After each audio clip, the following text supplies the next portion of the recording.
Hindi raw ito para sa mga mahihina ang puso.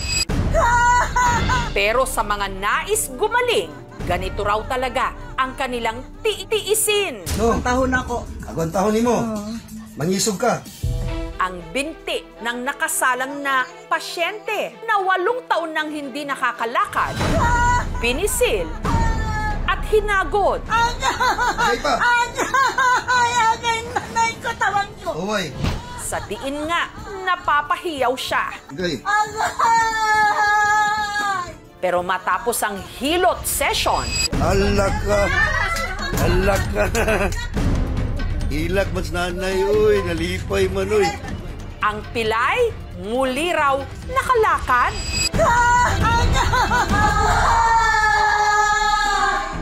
Ang ginang sa video, ang 70 anyos na si Nanay Tita. Mula Panabo, Davao del Norte.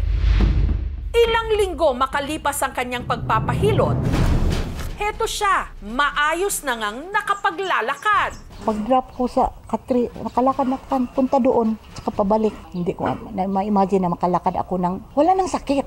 Taong 2015, nung nagkaproblema raw ang mga tuhod ni Nanay Tita. Nakapadoktor ako, sabi nila, loss of fluid sa ligaments. Kung ano-anong gamot na raw ang kanyang ininom. Pag mag-inom ako, medyo marilib, pero pag hindi na, babalik. Hindi na ako makapaglakad ng maayos, masakit masyado. Para may pampagamot at pampaopera, nagbenta sila ng 3 ektaryang lupa. Ang nagastos namin, mga 100 plus. Malaki-laki rin yung nagasto namin, kaso wala namang epekto.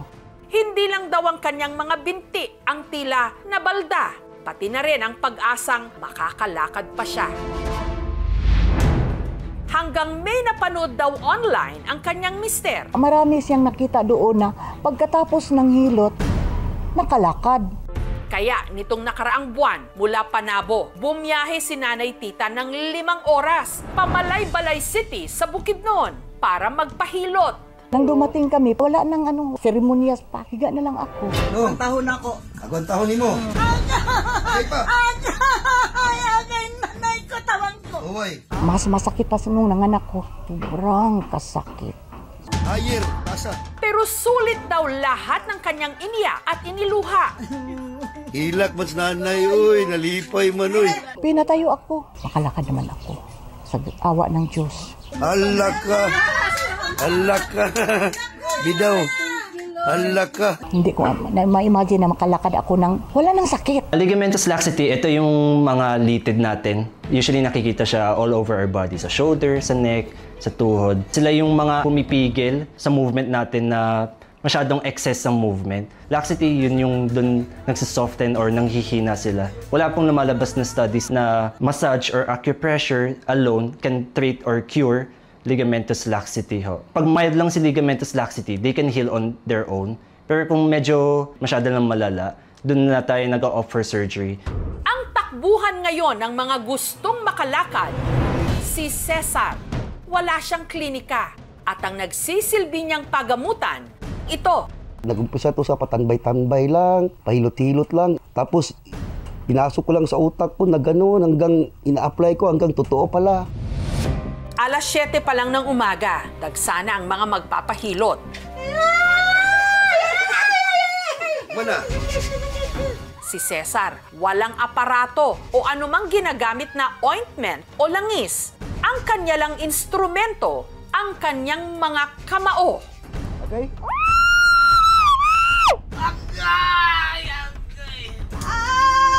Hindi ko ma-explain. Napakasakit po. Agay? Tiniis ko yung sakit para gumaling. Sa dami ng araw ng nahilot ni Cesar, ang kalyo sa kanyang kamao kumapal na. Ito magmula mahigit 10 taon na. Si Richard dumayo pa mula Baguio sa pag-asang malunasan ang kanyang MND o Motor Neuron Disease na nakaapekto raw sa kanyang pagsasalita at pagkilos. Aray! Aray! Si Richard halos mapaiyak din sa sakit habang pinipisil-pisil ni Cesar ang kanyang paa. Kung hindi nila isisigaw, Kim-kim nila, wala. Mahihilo sila. Dapat pasigaw. Mas maayos na rin daw na naigagalaw ni Richard ang kanyang mga binti. Galing pa kami ng New Zealand. Malaking ginhawa sa tulong niya na pagdating naman nito.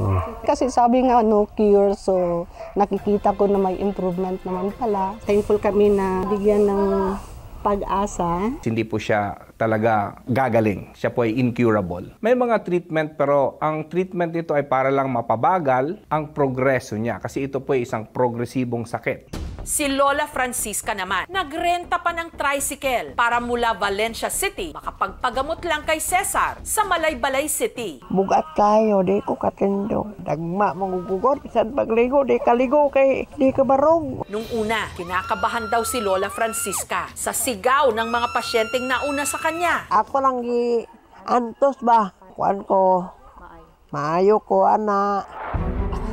Anay, Hanggang ang kanyang halos lupaypay ng mga binti. Balik. Oh, ayaw, saha. Unti-unti niyang nagalaw. Kining duha, di ba na tumulihok? Kadlawag ba ko, nagsige na kong, tingala sila, paka-paka, mama.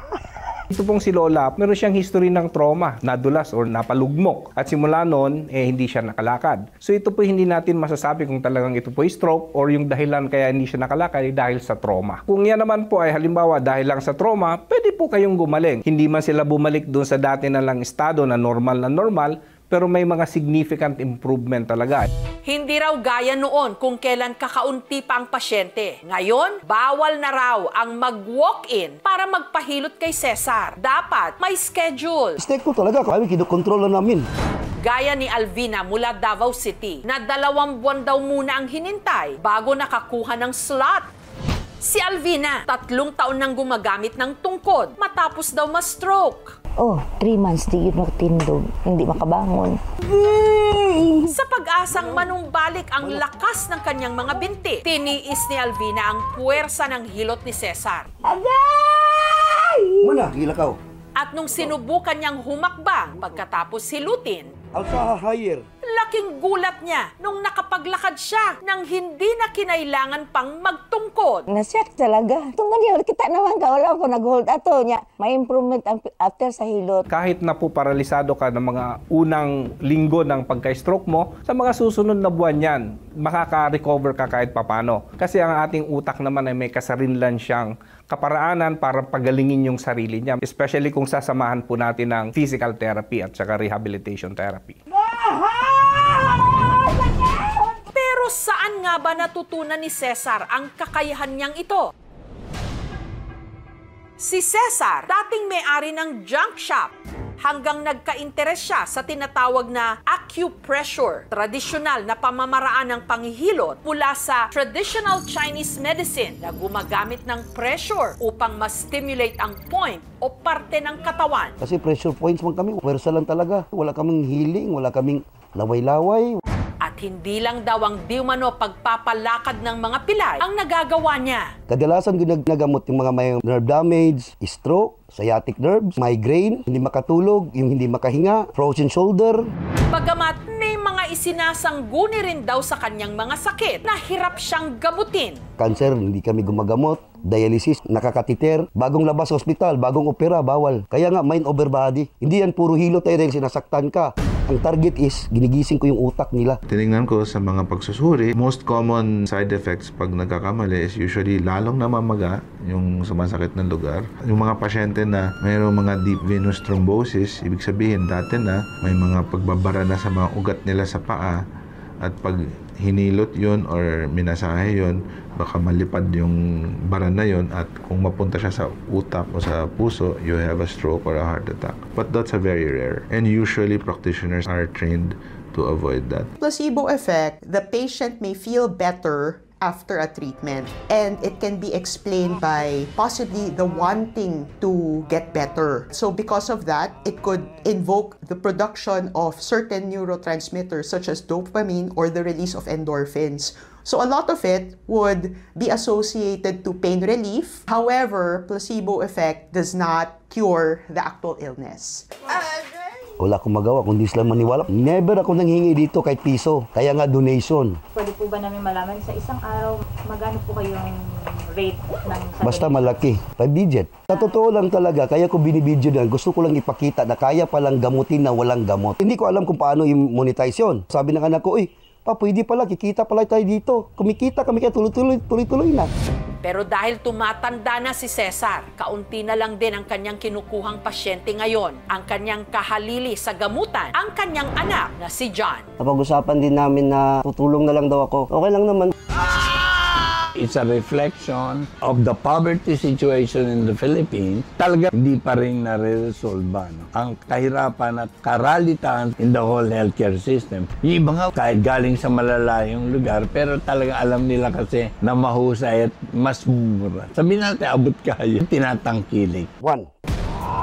Sa hirap ng buhay ngayon at mahal ng gasto sa pagpapagamot, marami tayong mga kababayan, lalo na sa malalayong mga lugar, handang tiisin ang kirot at sakit para sa ginhawa, gaano man katiting ang pag-asa. Thank you for watching, mga kapuso. Kung nagustuhan niyo po ang videong ito, subscribe na sa GMA Public Affairs YouTube channel. And don't forget to hit the bell button for our latest updates.